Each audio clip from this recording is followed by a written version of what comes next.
all liquids have a well-defined freezing point. Water, for example, freezes at 0.00 degrees Celsius. But if we dissolve a non-volatile solute into water, such as salt or sugar, the freezing point of the solution will be lower than the freezing point of the pure solvent. The important thing about this phenomenon is that it's a colligative property. The amount that the freezing point is depressed depends upon how much solute is dissolved into the solvent, not what the solute is. We're going to take advantage of that principle today to try to determine the molar mass of an unknown solute. The first part of today's experiment is we're going to determine the normal freezing point of water. After we do that, we're going to measure out the mass of a particular unknown solute. We're going to dissolve it in a specific mass of water, and we're going to record the new freezing point, which will be lower than the freezing point of pure water. That freezing point difference will allow us to calculate how many moles of solute are dissolved in that solution. If we had weighed out the mass of the solute to start and now divide it by the moles of the solute, that's going to wind up giving us the molar mass of our unknown. So in today's experiment, the first thing they asked us to do was to fill a beaker with 3/4 filled with ice, and then 200 milliliters of cold water, and then I stirred it up. I then added about 1 centimeter's worth of rock salt to the top and mixed that into the slurry. This should cause the temperature of the solution, or the ice bath now, to drop below 5 degrees, and right now the temperature of this ice bath is 5 degrees. This will eventually go on this spinning hot plate here. The hot plate has 2 settings, one for heating, one for spinning. There's a magnet below this surface here, so that if we put a stirring bar, a magnetic stirring bar next to it, it's going to spin it around. Eventually, when I put this here, I'm going to lower a test tube like this into the ice bath, and then if there's a stirring bar inside of the test tube, the magnetic stirrer on the plate will cause that to spin around to keep the solution constantly mixing.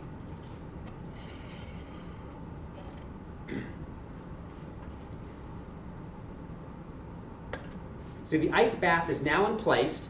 I have my test tube lined up so it's right above the center of the beaker. On the computer, I've set this up. It's hooked up to our program Logger Pro, and I've selected the temperature on Logger Pro to read 2 places past the decimal point, and I've selected the time to read 2 places past the decimal point also. I've set Logger Pro to do a count of 600 seconds, so we're going to monitor the temperature of this solution for 600 seconds at a rate of 1 sample per second.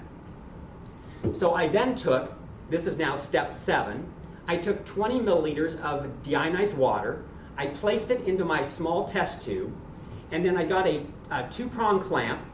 I clamped the test tube onto the support here above the stirring hot plate, and I took my temperature probe, which is connected to Logger Pro. I took about a half a piece of paper towel, I folded it up, and then rolled it into a cylinder, and I used that to wrap around the top of my temperature probe so that when I set it down into the test tube, it's held snugly.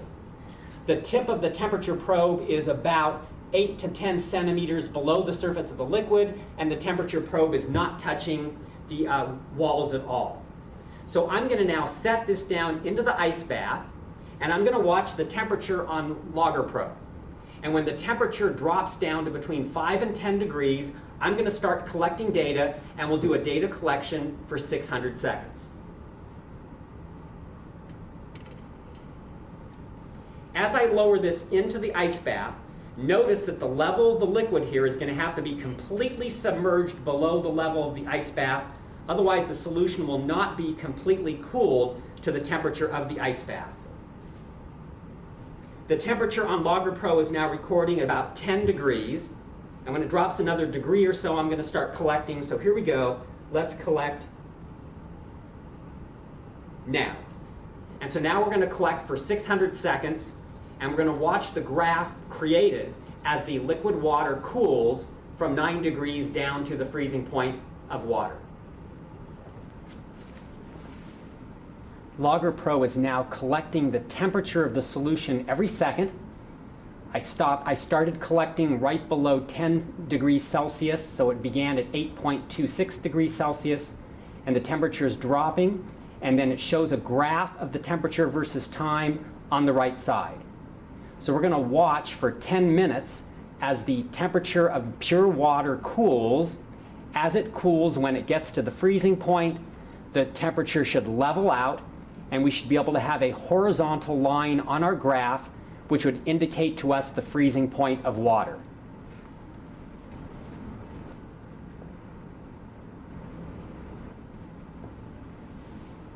The solution's temperature is now below 1 degree Celsius, so it's approaching the freezing point of water.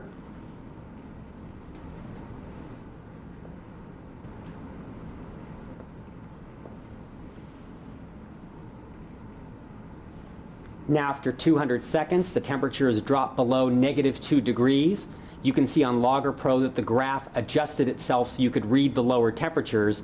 And now the supercooling effect is ended and the temperature rises, and now it's going to level off at what we're going to eventually record as the freezing point of pure water.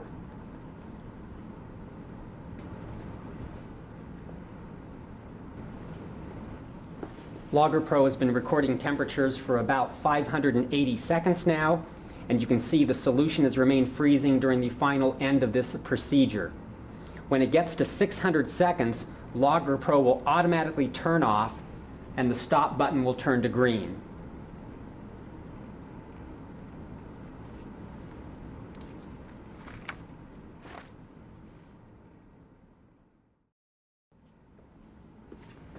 On Logger Pro, we'll go to the button at the top that says A, which means auto scale, and it'll actually cause our graph to fill the entire page.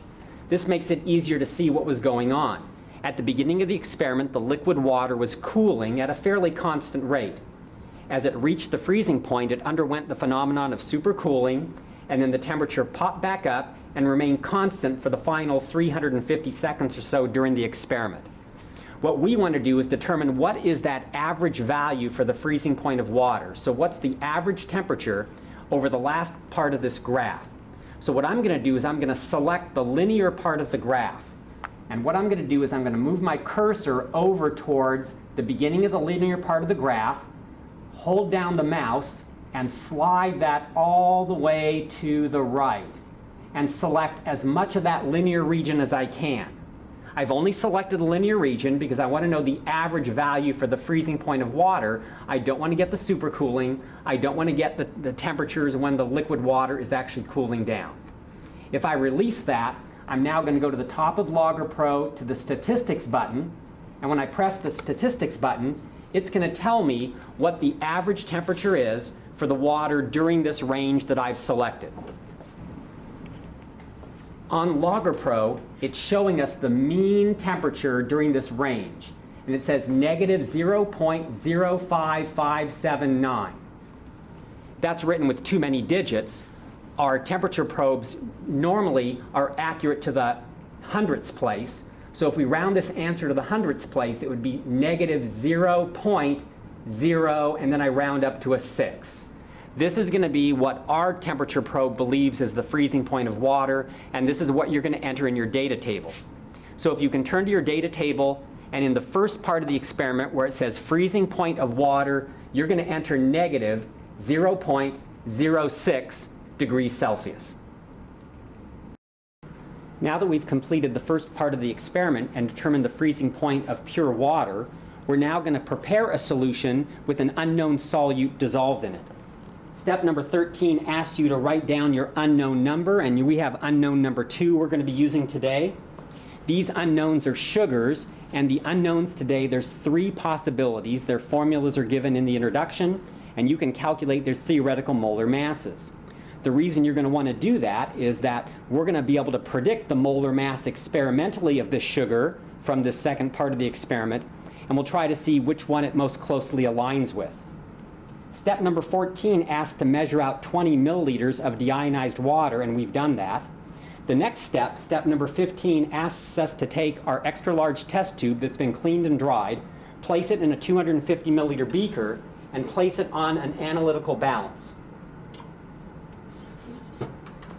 Once we've determined the mass of the beaker and the extra large test tube, we're going to press the tare button on the balance, and that's going to zero it out. And we do that so that we can now easily calculate the mass of water that we're going to add to the test tube and then the mass of our unknown that we're going to put in the test tube. So now I'm going to remove the extra large test tube from the balance. I'm going to add my approximately 20 milliliters of deionized water to the test tube.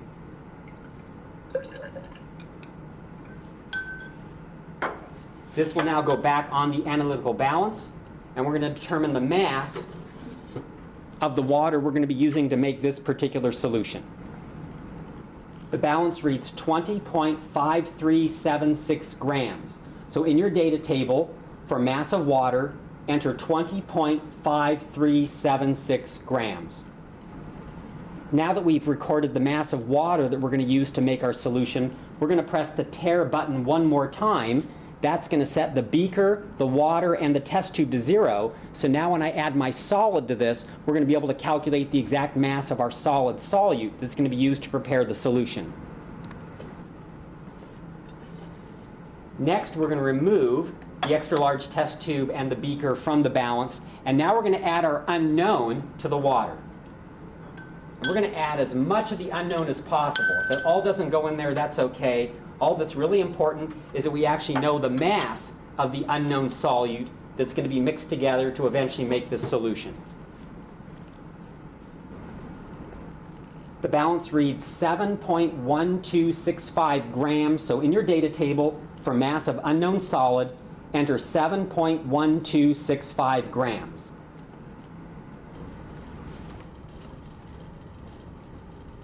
I've placed the stirring bar into our solution we've just created to completely dissolve the sugar.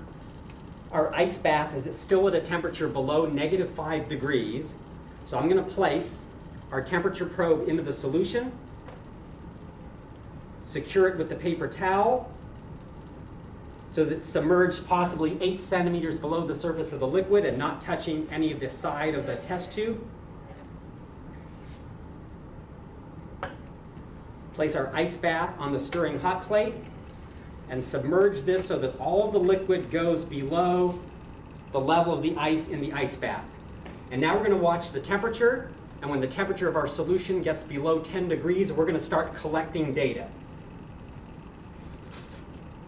When the temperature gets below 10 degrees, I hit collect and store latest run. And now on the Logger Pro screen, we're going to get a second graph, this time in blue. And this is going to be the temperature of the solution as it cools. And then we're going to watch that temperature change for 600 seconds.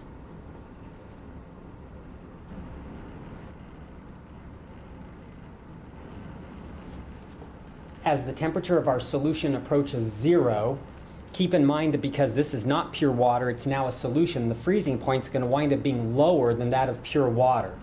So we would expect the blue graph to continue to go down below 0. The solution will undergo supercooling as well, so we'll expect a dip larger than the original water did, and then eventually the temperature should come up and we should have a freezing point of the solution, which is very horizontal as well, but at a lower value than that of pure water.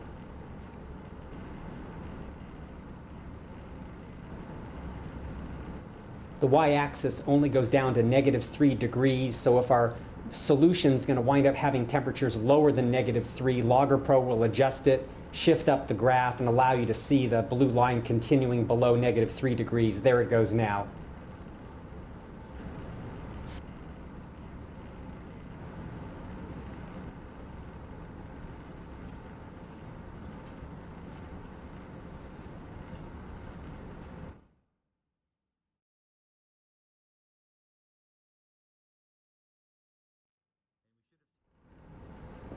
And now the supercooling effect has ended, and the solution will achieve its natural freezing point.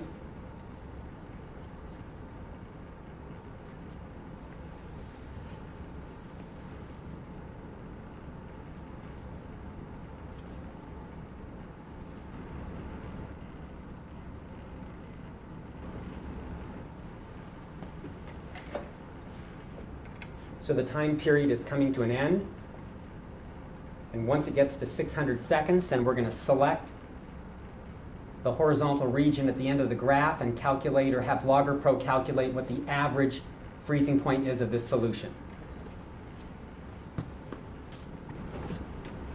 So to determine the freezing point of the solution, I'm going to select the linear region at the end of the blue graph where the solution was freezing and select statistics. I'm going to do this for the latest run, which was the blue one, and that's going to give me the mean freezing point of the solution, which is negative 1.91 degrees Celsius. So you can enter in your data table freezing point of the solution, negative 1.91 degrees Celsius. Now we can fill out the rest of the data table. The next entry at calculation is change in freezing points. So now we know the freezing point of the solution, we know the freezing point of pure water. You can subtract the two, and the absolute value of that difference is going to be the change in the freezing points. The Molar freezing point constant for water, it's a constant for each individual solvent. Water has its own unique Molar freezing point constant. It was listed in the introduction, 1.86 Celsius degrees kilogram per mole. The Van Hoff factor is a factor for the solute in any given solution.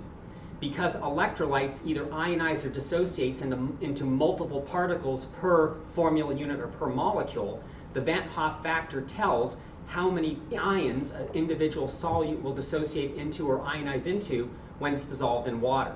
Sodium chloride, for example, dissociates into 2 ions per formula unit, so its Van Hoff factor is 2. In today's experiment, the solute was a non-electrolyte, and non-electrolytes do not dissociate or ionize into ions. Each one molecule of a non-electrolyte produces one solute molecule in solution, so the Van Hoff factor for a sugar or any non-electrolyte would be 1. With that, you should now be able to calculate the moles of unknown solid that were dissolved in the solution. The introduction shows you how that calculation is done.